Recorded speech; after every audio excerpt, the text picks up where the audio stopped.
Second race on the card as we get on to the 1,000 metre. Here you got a first timer that's been well supported in the market called Golden Sickle from the Justin Snaith stable that Richard Faree is riding. Go to Darren Burrows, find out what you know about this baby, Darren. I've heard whispers about it, but I haven't heard too much. So on pedigree, it's a speedy pedigree. It's a Vercingetrix out of Victorian Secret. Now, I think Victorian Secret won 2 listed races, and she also ran second in the Southern Cross Stakes. So she could go very well on debut. And then I've got respect for Captivate with the 1 run under the belt. Okay, so perhaps got to have some sort of chance with that sort of experience. Daryl, interesting to see when a stable like Justin Snaith, the money comes for a baby like this. I think she opened in the region of 22 to 10, Clyde, but it doesn't take a lot to shorten a first timer. So I'd suggest follow the market closer to race time. Darren touched on her dam.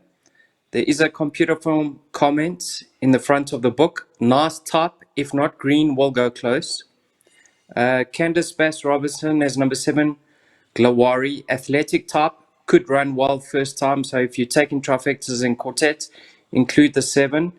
And then of the race runners, Captivate, we saw that Form 9 Miss Hannigan coming out and ran second. And then the Charleston came out and ran 4th. So the Form 9 has been franked.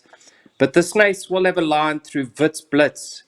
So if number 5 is supported closer to race time, I think she'll prove very hard to beat. Okay, so Golden Sickle at this point in time is there's been some pressure for it in the market money-wise. Let's have a look at the place accumulator.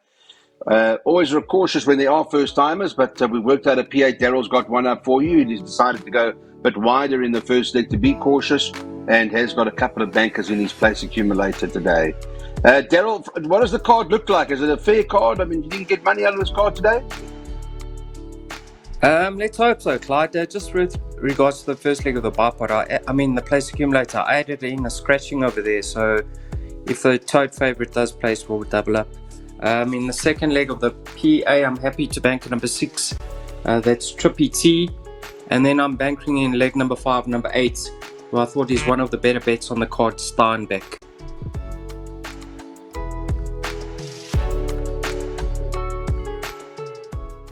Get on to the third. It is pick 6 time now. We'll chat to the guys about what we're doing here. Triple T, top of the boards, number 6 on the card, trading at 3 to 1. A good to see Andre Nell stable starting to come back to form again. Bernard Faderb back in riding in action, and the 8 Electric Fields is also one of the favourites, joint at 3 to 1. That Richard Faree's taken the ride for the Crawford and Rick stable. At this point in time, joint favourites 3 to 1. 7 Rock On Tommy is trading at 4s. And then you've got Canatonic from the Vaughan Marshall stable, who's at 6 to 1. Just trying to open when you look out from the outside in, Darren, is it an open first leg of the pick 6, or what do you do here? Yes, I've played the safe route. I've gone 6, 7, 8, 9, and 10 just to make sure I get through. A horse like Trippy T, I was at the course on debut, and there was a lot of support for him. And he showed speed, and he didn't quite round his race off. I'm just concerned that the final 200 meters, he doesn't quite find a finish. But that form line behind Faltzgun, I really believe it's going to stand up quite nicely. So he'll be my narrow first choice. But I have respect for Rock on Tommy. Last run with the blinkers was good. Electric Fields, if bouncing back to best. And Barn Burgle not out of it. All right, so you've got a few. But Daryl, I know your first choice in PAs, you're quite strong on Triple T. Is it, from your perspective, is it strong enough to win a race to banker in the pick 6 or not? Personally, I'm bankering him and I'm having a nibble, Clyde. I watched his later start when he ran down Faltzgun. He was overdoing it in the beginning. So I was very surprised to see him finish as close as what he did. We saw that form line being franked with Gimmy's Laddie coming out to win from there. Black Egret placed from there. I think it's the strongest form coming into this race. He had excuses in his penultimate start. He should have finished much closer. Rock on Tommy, he did improve last time out with the blinkers. He showed a lot of pace in a work rider event. Electric Fields, I'm not too convinced with regards to her. Her form lines are a bit suspect, so I'm playing to beat her. Surprisingly enough, Clark make the danger number 11, and that is Broadway Alley. Now, if you look at the front of the computer form, you'll see a comment over there, doing well, quartet chance. He's been rested and gelded. We've seen It's Raining William win from there. Marvel William won from there. And then the 4th, the 6th, and the 10th, they've all won indirectly. So for me, it's the 6 from the 11. Okay, so perhaps a bit of a shrewdie in the play there in Broadway Alley, not to be left out of exactas and trifectas, etc. But Daryl quite big on Triple T. All right, let's put our play up, guys. What's the play from our perspective? Well, it's Darren's turn in terms of pick sixes. Darren, you got a banker in there later on, a couple of bankers later? I've bankered the 2 Canamay runners, ready or not, in the 3rd leg. The only concern is the draw, but if he overcomes the draw, he should win, and let it burn in the last race.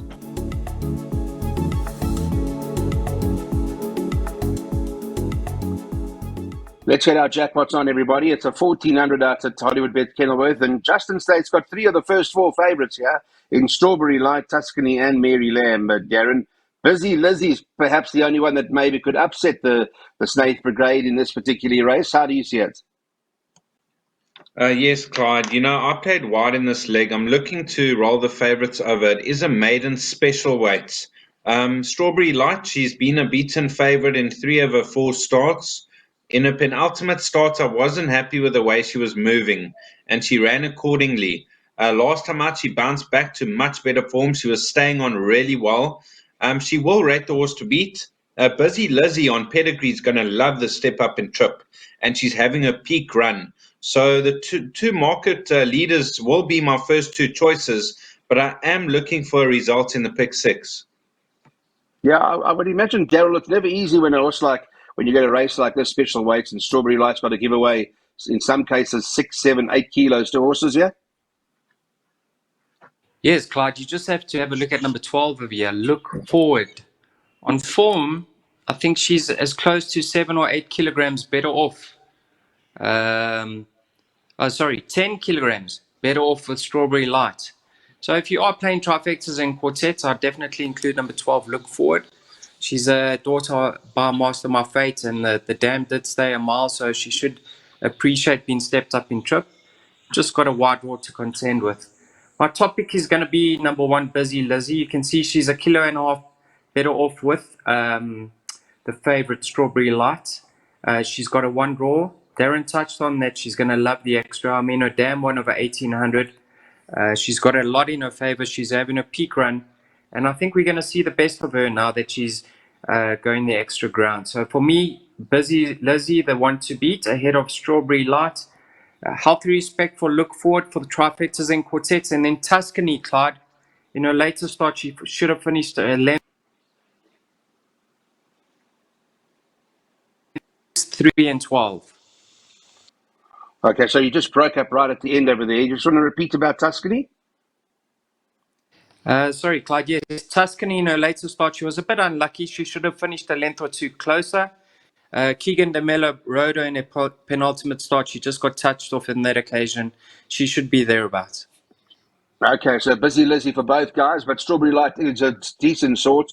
The problem is may well be the weight. Let's see how that pans out. This is the first leg of the jackpot. Daryl's put a jackpot together for us. And obviously, in terms of the first leg has gone 1, 3, and 6 by 13, 14, 15, bank of the 8, and field at the back. That's a 99 Rand jackpot to get us started in this as we build into Christmas.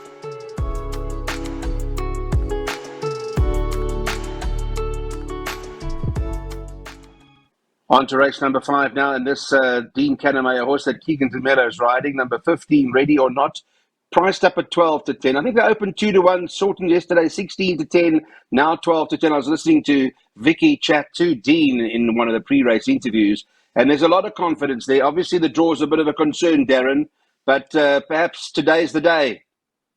Yes, Clyde, he was actually 7 to 2, so I took a bit of the 7 to 2 2 days ago. Well done. But this horse brings the strongest form into the race. He's drawn 15. He gets a blinkers fitted. I'm hoping he gets across from the draw. And if he does, he should win quite comfortably, because there's a lot of doubling up form in this race that I don't believe is as strong as what Ready or Not faced in his last start. Okay. So The draw, obviously, the concern. Daryl, your side, how concerned are you about the draw? Can we? I know those who've missed the 7-2 or 5-2 or 2-1, perhaps it's a concern. But for those of us who don't punt head on and maybe we take exactors and the exotics, can we go in big time, ready or not, from your side? Well, Clyde, you've got the champion jockey elect in Keegan DeMello in the irons with an 800-meter back straight. If he's not able to get across, I think we're going to be in trouble because he's riding with a lot of confidence, and I'm sure this horse will be given every chance despite the wide draw. I'll be the first to admit he has been a disappointing sort, but I'm hoping the fitment of blinkers can finally get his act together, because we certainly know he's got the ability not only to notch up a maiden victory, but to go on thereafter. So he's also my top pick. We saw in his latest start, he actually gave 6 kilograms to Cosmic Event, Clyde. That was a special weights event, and that was a decent enough effort. Cosmic Event thereafter came out and ran second to Mucho De Niro. Soft Touch also won from that form line. So number 15, Ready or Not, hard to beat. I've just backed him up with number 13, Elegant Nobles. He made good improvement from run one to run two. I think only Greenness beat him last time out. He's damn 1/2000, so I think the extra furlong will be in his favour. And he's got enough early toe to overcome that draw. So for me, straight line exacta, 15 from 13. 15, 13. Let's have a look. Let's put our slide up now for everybody to have a look at. What's the plan? And Darren's decided to work out a double for us. He's going ready or not to win here. And as previously stated, he does like the one right at the back there called Let It Burn, who, as we speak, is currently trading 2-1. Dean Canama got the favourite here. Pas de Nom, who looks to win 5-2, top of the boards at the moment. Keegan DeMello riding, and they come in with a 56.5 kilos on their back. They take on Steinbeck, number 8, and it does appear to be those two, Darren. I don't know what else you like in this race.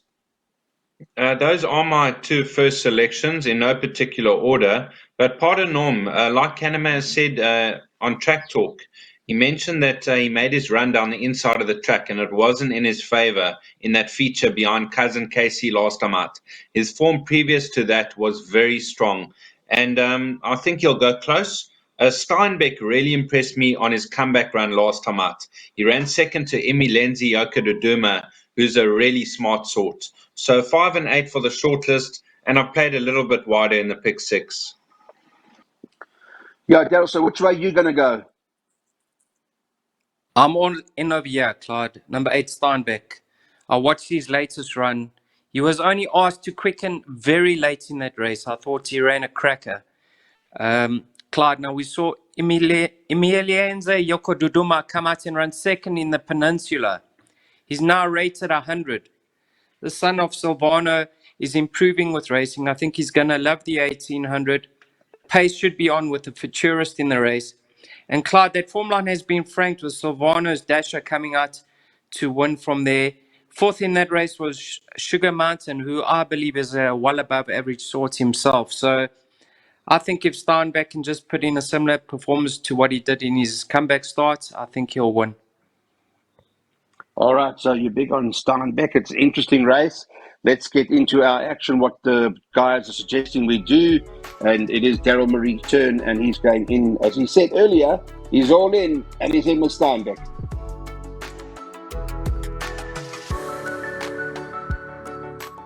As it become a little more trickier now, we're going into the handicap at the 74 level. They are bidding 4-1 the field here, Darren, where Andre Nell, Dean Caname, and Justin Snaith are sort of dominating the market at this point in time.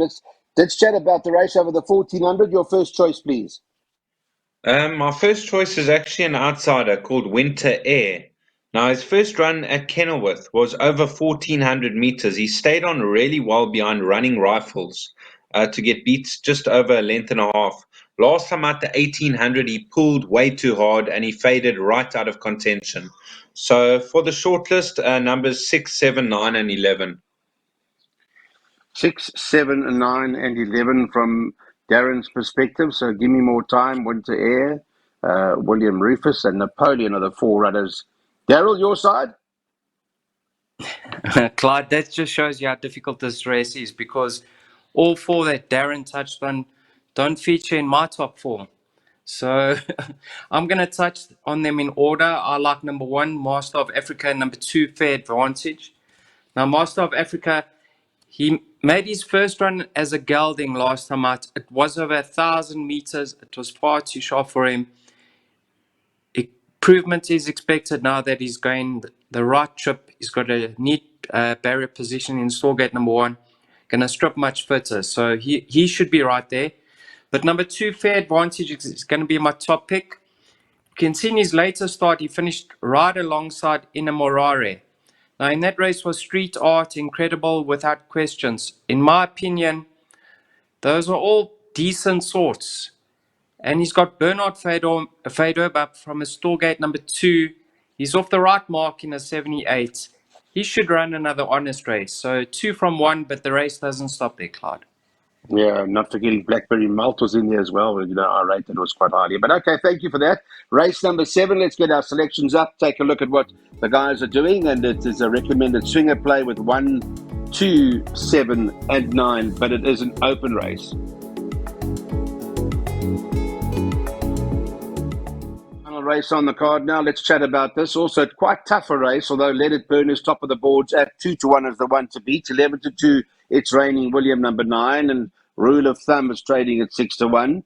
Darren, your perspective, I know you're very big on Let It Burn, eh? Nothing's changed, I take it.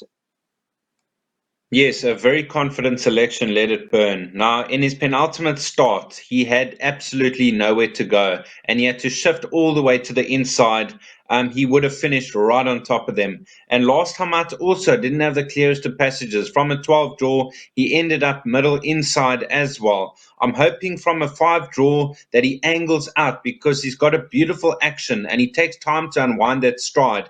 If you go on collateral form, when he ran second behind Sundays, he had the second favorite, It's Raining William, behind him, and he's 4 kilos better off at the weights. So I think Let It Burn. If everything works out for him, he should win. Tell me about Benjamin, Darren, because I see on a couple of occasions Benjamin's got his measure. Have I got it right? Yes, you know, he's had his chances. I just believe Let It Burn's ahead of the handicapper. Okay. All right. I'm just looking at direct form. He's got a few links to find up. I was listening to Daryl, what Candice was saying about Benjamin, and he seemed to put a smile on her face when asked the question. But Darren's big on Let It Burn. Yeah, Daryl, you? Clyde, I think his form speaks for itself. He's got an obvious chance. He should be right there. He has been disappointing, but he has had excuses. So if he gets, excuse me, Clyde, luck in running, he should be the one to beat. I know It's Raining Williams held on paper, but I don't believe we've seen the best of him yet. I'd like to see him stride from the jump because I don't believe he quickens that well. So personally, if he can get them on the stretch, he could run a decent race. And there is a comment for number 11, Clyde, in the front of the computer form. Rule of thumb.